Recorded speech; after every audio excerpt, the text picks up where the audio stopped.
Today we have something a little bit unique. This is a Sears Silvertone tube radio, AM of course, and what makes this unique is it's a battery operated farm radio. Runs off of a 1.5 volt and 90 volt battery pack like what you see here.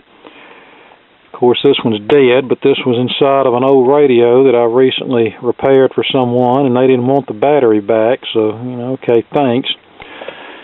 What makes this radio even more unique is it was made in the 1950s, about 1952 to be exact. These battery operated farm radios are pretty common up until the 40s, but by 1950 or so, most areas had received electrification. However, there were still some parts of the country that didn't receive electricity until a little bit later. In fact, there's a rural community about 30 or so miles away from me that, from what I'm told, didn't receive electricity until about 1953 or so. But at any rate, these farm radios that run off of batteries from the 1950s seem to be rare in comparison to the older models. In fact, this is the only one that I've ever had my hands on, and I'm sure this is one of the last tube-type battery-operated table radios that was made. Now, there were tube-type portable radios made up until about 1960 or so, but those would usually operate on either 120 volts AC or a self-contained set of batteries.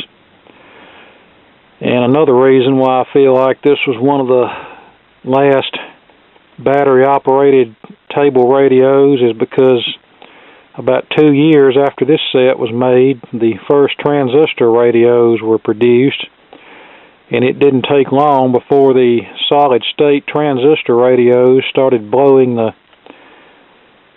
tube radios out of the water. And the main reason they did that is because the transistorized portable radios would last a lot longer on a set of batteries than one of these tube sets would. And the typical portable transistor radio operated off of a 9-volt battery or a number of D-cell batteries to equal 9 volts, and there were some that ran off of a 22-volt battery, but for the most part, once the transistor radios came on the scene, it didn't take long for the battery-operated tube sets to disappear.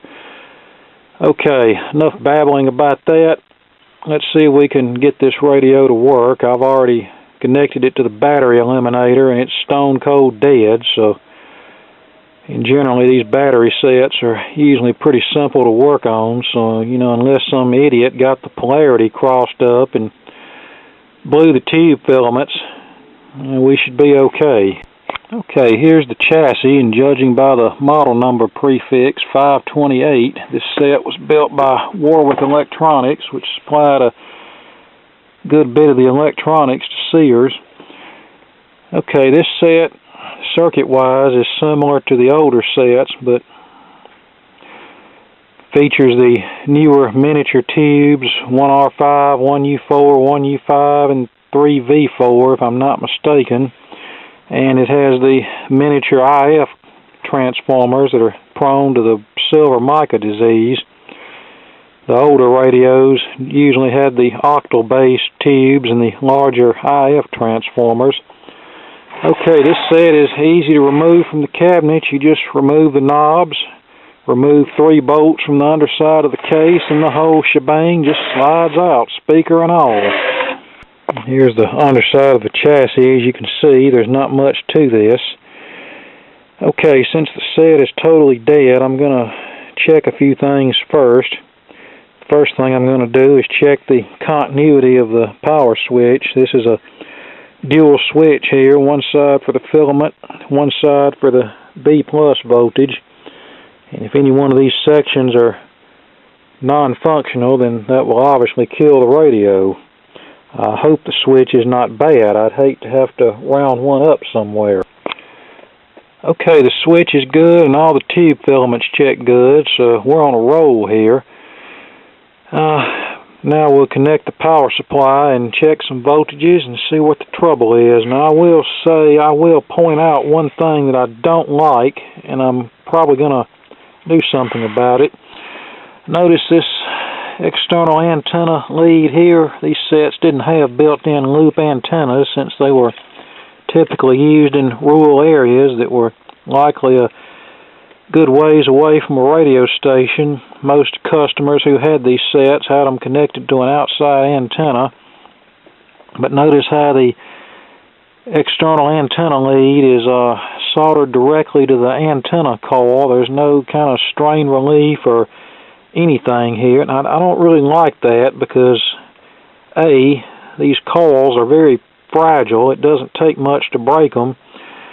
And 60 years of father time doesn't help that situation any. So, it wouldn't take much if somebody were to accidentally get tripped up on the antenna lead or yank the antenna lead or any number of possibilities. It could destroy this coil form. So I think what I'm going to do is mount a terminal strip somewhere in a convenient location, run a wire from the terminal strip to the coil, and attach our antenna lead to the terminal strip. That way, if there's ever a mishap with this set, the worst it'll do is break the terminal strip and not tear this coil up. Now, believe me, stuff like this happens. And I base that on the number of television sets that I've repaired for people where they rip the cable connector out of the back of the set. You wouldn't think people would allow stuff like that to happen, but it happens more than you realize. Okay, we have the set connected to the battery eliminator. We have 1.5 volts on the filament and about 106 volts on the B+, so that's good. So now that we know that the radio is getting power, we'll make some voltage measurements. Okay, since this thing's dead as a doornail, we're going to start in the audio circuit. Let's check our plate and screen grid voltages on our audio output tube. And we have Zippo there. We have 100 volts here on the, looks like the screen grid. But it looks like we have nothing on the plate. Let's verify that I'm not making an error concerning the pinout. If there's no error, then the problem most likely is an open audio output transformer. Okay, well that is indeed the plate. And generally when you have voltage on the screen grid and nothing on the plate of the output tube, then that usually means the audio output transformer primary winding is open. We have this capacitor here that connects from plate to ground. That's a tone compensation capacitor. It also helps keep RF off the plate. And I've already checked from here to ground and there's no shorts. This capacitor is not shorted. I have seen these capacitors short, mainly in AC operated sets, and take the output transformer with it, but that doesn't appear to be the case here. And checking across the primary winding of the transformer with the ohm meter, our suspicions are doubly confirmed. The primary winding is open. But never fear, it's nothing to worry about. We've got enough junk around here that we can probably come up with a suitable output transformer for this set. Okay, just for testing purposes, I dug up this speaker out of a 5-tube AC operated set that, as you can see, has the audio output transformer already mounted on it. I have it clipped into circuit, and I would like to test the radio just to see where we stand. Now, the impedance of, say, like a 35C5 or 50C5 output tube is different than the impedance of one of these little battery operated tubes, but it should still do good enough to tell us whether or not it's going to work or not, and to kind of give us an idea what else might be wrong with the set. I think I have an old battery-operated chassis here somewhere that I can snitch an output transformer off of if need be. So let's give it a... Well, that's not too bad.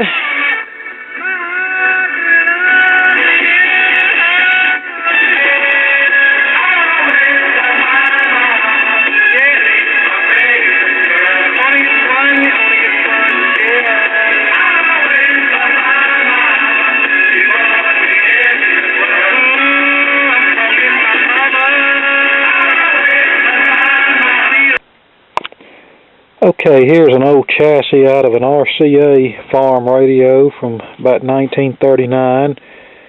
This was a radio that I purchased for the cabinet, and it has an output transformer similar to what we need, so let's pull the transformer and hope it's good.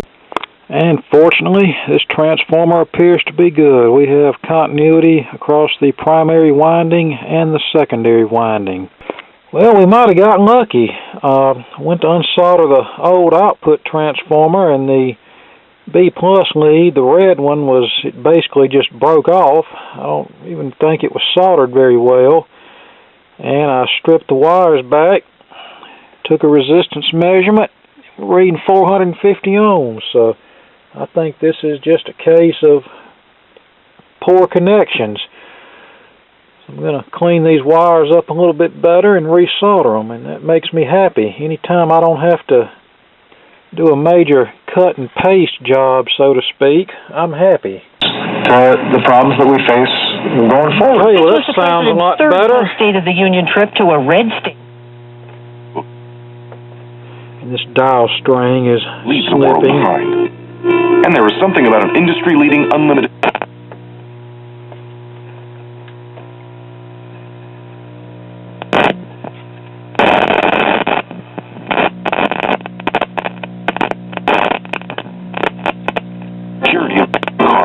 certified to Mercedes-Benz standards, while you enjoy a carefree ownership experience. But while the mileage is unlimited, next we'll touch up the alignment. Certified pre-owned sales event. That ought to do it. The idea that we're spending all these resources. And here's the terminal strip mounted on the rear of the chassis to help prevent damaging the antenna coil from stress on the antenna leads. And you know, it just occurred to me the whole time I was testing this set, I had the outside antenna connected to the ground terminal instead of the antenna terminal. So it should perform much better now. It's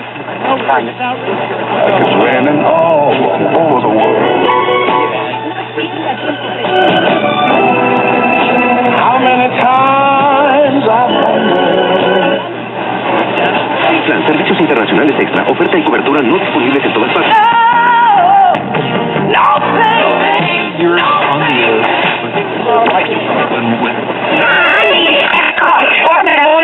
My word to Christian. I'm calling for the scripture word of the week and the word. With pride, City Singer! Forming.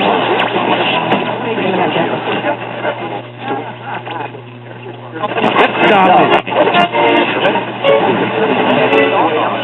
Illegal 41. He was a big man. Video all over the world, and they're responding. 35 producers to fill a segment, and it's had to fire back.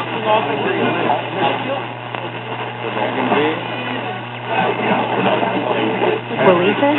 Special offers for free shipping.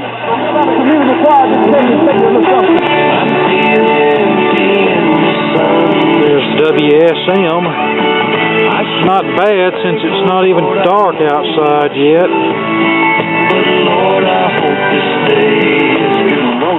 Echo the sentiments of...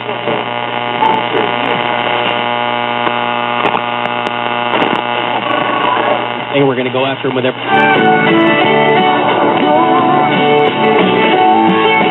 Not bad at all. AC! Come on, do AC! Well, here we are back together. That's probably tuned to WDIA. The only thing I have to do to this set is restring the dial, but break it down. Since I don't have any dial string, I can't do that now, but I can still tune it, but it's just A few minutes, and then there was a big in your portfolio. a little slippery. We talk about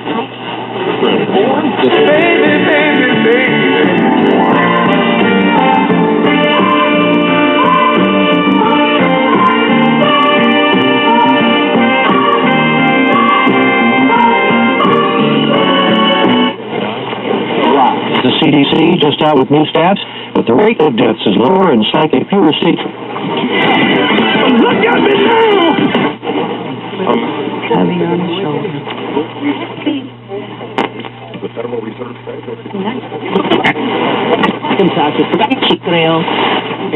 Change all this if he'd have done one thing. Windows, dash, fender, wash, rims, and tires. Today, get a $20 certificate for a deluxe. is in jail for speeder in the stock, and they're in the lowest part of the dungeon. $2 a day, $3,000 a day, or $9,000 a day. Legend. It's 24 till 6. I'm Mike Terry. Here's Randy O'Brien, a check of real-time traffic. We have Highway 70 south at Old Dixie Boulevard with a fender bender on the west side. We also have I-65 north at I-440 there in Berry Hill, just before I-65, the junction there. Bit of slowdown from all of those lanes as they're trying to cloverleaf through there. We have Thompson Lane at 100 Oaks, the fender bender still clearing, and 12th Avenue south at Division still clearing. Congestion-wise, we still have quite a bit of slowdown on I-24 eastbound as you make your way past 440, the junction there with Harding Place and Briley Parkway. All those exits very backed up, lots of slowdown. And I-24 east at I-40 east coming off the southeast side of the loop there, very slow for us still. You find out who your real friends are when it's time to move. Call True Friends Moving Company, 855-MOVE-615. Follow them on Facebook at True Friends Moving Company. I'm Randy O'Brien with your 650 AM WSM real-time traffic. Nashville's most accurate and dependable forecast. Okay, well that's about all I've got for this video. John Weatherby overnight tonight. We have the 52 Silvertone farm set back up and running again. Partly cloudy. Now, one thing you might notice is the volume turned down. We're getting a little filter capacitor hum. That's due to the battery eliminator. In fact, it does this on both battery eliminators that I have, and both of them are vintage units. Maybe one day I'll make a video on how to build a more modern battery eliminator with voltage regulation and all that good stuff. And if you don't want to build a battery eliminator, or if you don't want to buy one, you can still power these sets off of conventional batteries. On these particular models like this, you need 10 9-volt batteries wired in series, and you don't need to buy the expensive ones. The cheap dollar store variety will work fine because the current drain on the 90-volt line is not that much. For the filaments, you need a couple of D-cell batteries wired in parallel for greater current capacity, and on those you do need to use good batteries. And the filament batteries will run dead before the 90-volt batteries will. I was actually taken hostage a couple years ago. Okay, there you go. That ought to do it. Thanks for watching, and more to come later. Questionable. It's much more likely that if she is dead, that she.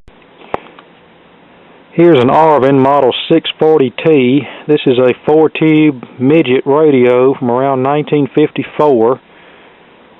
It's one of the later models that uses miniature tubes. This set does not have an IF amplifier stage, just a mixer stage, detector, first audio stage, output stage, and rectifier tube. I've already metered all of the RF and IF coils for continuity to make sure they were okay. And since they're okay, we can now proceed with the recap. I've actually already started that. Here's the capacitor off the center of the volume control, and here's the replacement. You can see the size difference. And by the way, here's the metal case that the radio was housed in, complete with a dirt dauber nest. I picked this up for a couple of dollars about 2 years ago at that antique alley yard sale that they have every year. In fact, that sale is going on right now. It extends from my hometown in Meridian, Mississippi, all the way up to Bristol, Virginia. And I was really looking forward to going this year, but it seems like when you have plans made for something, something is going to throw a curveball in the works to screw up the whole thing. My friend that I was planning on going with tomorrow, he ended up having a heart attack and had to be put in the hospital.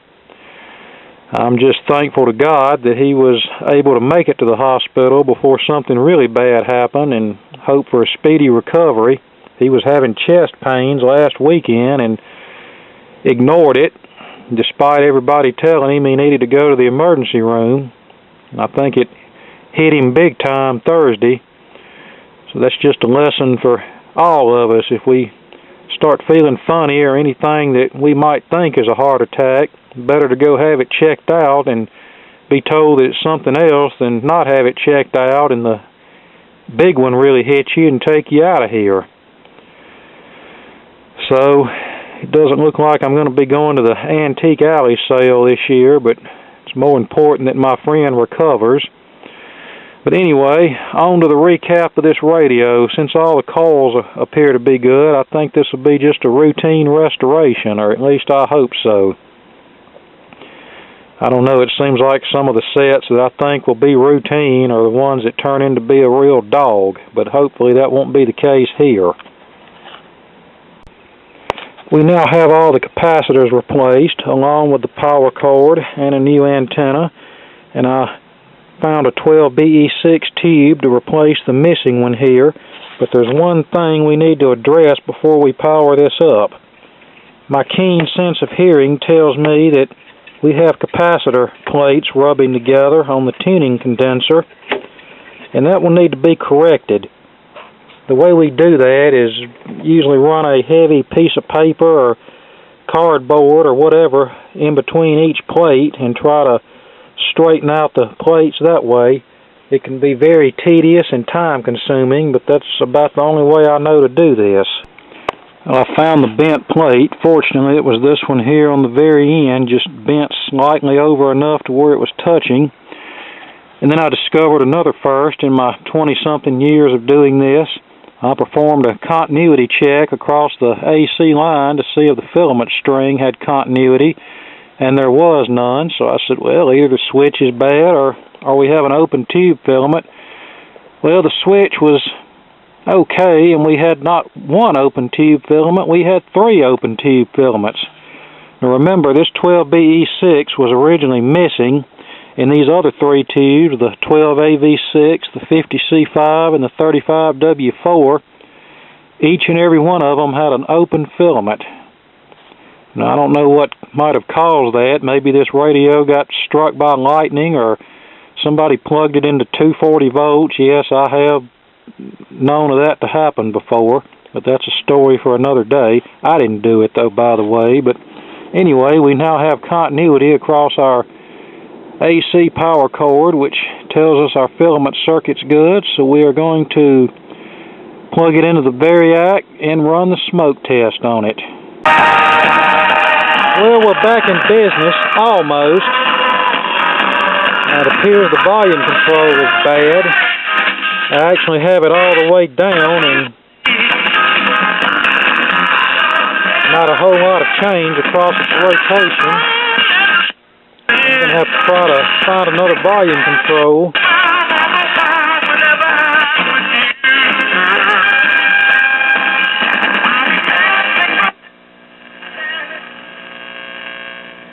And they did a reality TV show, and they were talking about how this has really hit a chord with I took the test and received my results, and I'm amazed.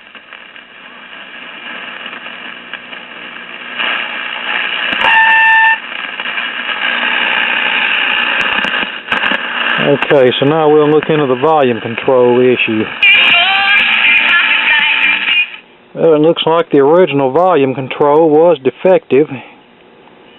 The original was a 2 megohm control. I was lucky enough to find a 1 megohm control with the exact same shaft and mounting, and it seems to be working just fine, so we're going to leave it at that.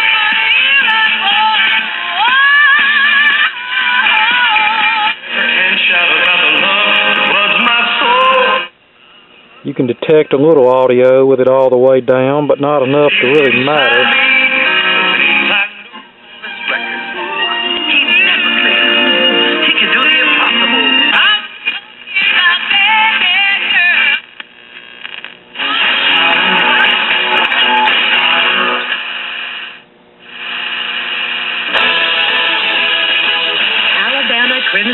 Members of Congress trying to find out why the Internal Revenue Service leaned harder on conservative political groups. Okay, let it play a while and make sure it doesn't develop any new problems. And we'll clean it up and put it back together, and it'll be ready to go. Here's the underside of the chassis showing the completed repairs, the capacitor replacement, power cord replacement, and volume control and off-on switch replacement. I got a little sloppy right here with this power switch because that's actually going to be a temporary connection. Eventually I'm going to replace this power cord with a polarized cord, and I'm going to rewire the switch into the hot side of the AC line. I'm also going to replace this across the line capacitor with an appropriate safety capacitor. The reason that didn't get done today is because I don't have any parts to do it with, so I've got to order some caps, and I've got to go raid the dumpster for some modern Chinese electronics to whack the power cords off of. But, the radio is going to stay with me, so I know how to be careful with it, so, no real hurry to do that. If I were to let it go to someone else, I would get in more of a hurry to make those safety modifications. Even still, this standard film capacitor is an upgrade over the original paper capacitor that was connected across the AC power line. And here's the cabinet. I cleaned it up as best I could. It's got some rust spots on it, but it looks a lot better than it did. Maybe one day I'll get around to repainting it. And I misspoke at the beginning of this video. I believe I said this was a Model 640T. Well, it's actually a Model 840T. And the schematic is dated 1955, so this set was probably made in 54. And it was probably one of the last Arvin metal 4-tube midget radios. I don't recall any reference to any made any later than that. As you can see, it's a 4-tube set. We have our converter stage, which is transformer coupled directly to the detector and first audio stage, so there's no IF amplifier stage. And then our first audio stage is coupled to the power output stage, and here's our rectifier tube, which supplies the DC operating voltages for the set. Now, since this radio has no IF stage, it's not the best performer. It does okay on local stations with a good antenna, but don't expect to receive many distant stations on one of these sets. But, like I think I said earlier, these sets do pretty good for what they are.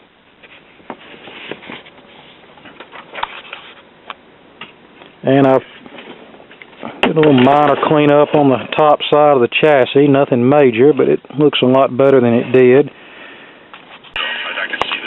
Well, you're not going to believe what happened. I thought we were all good to go. Put it all back in the cabinet, turned it on, dead as a doornail. No tube filaments, no nothing. Opened it back up, and guess what? The new power switch that I just replaced is wide open. And I don't have another control like this, so for the time being, I have the off-on switch jumpered. And when I want to turn it off, I'll unplug it. It's amazing how crap like that can happen. Here we are all back together, tuned in to WWL out of New Orleans. Not too bad, considering this is a cheap low-end radio, and we're using just a piece of wire running out of my shop window for an antenna. And did you know? And then they're going to go out and have a good time tonight. They're going to eat foods that are horrible for themselves, drink too much, smoke too much. Infrastructure in use today for the Portable Rapid Assembly Shelter, or TRAP. It's a quick, erect shelter system. On a strike, Reiner. There's WDIA out of Memphis coming in very weakly. Back standing. Aoki has swiped 6 bases, but he's been away.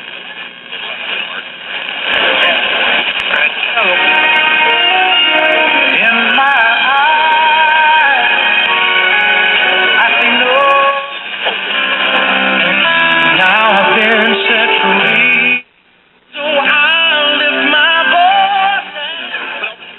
The healer.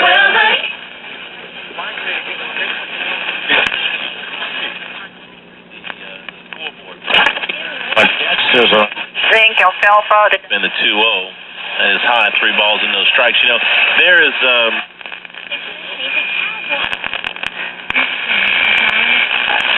Icy Hot Advanced Cream has 2 maximum strength ingredients to last up to 50%.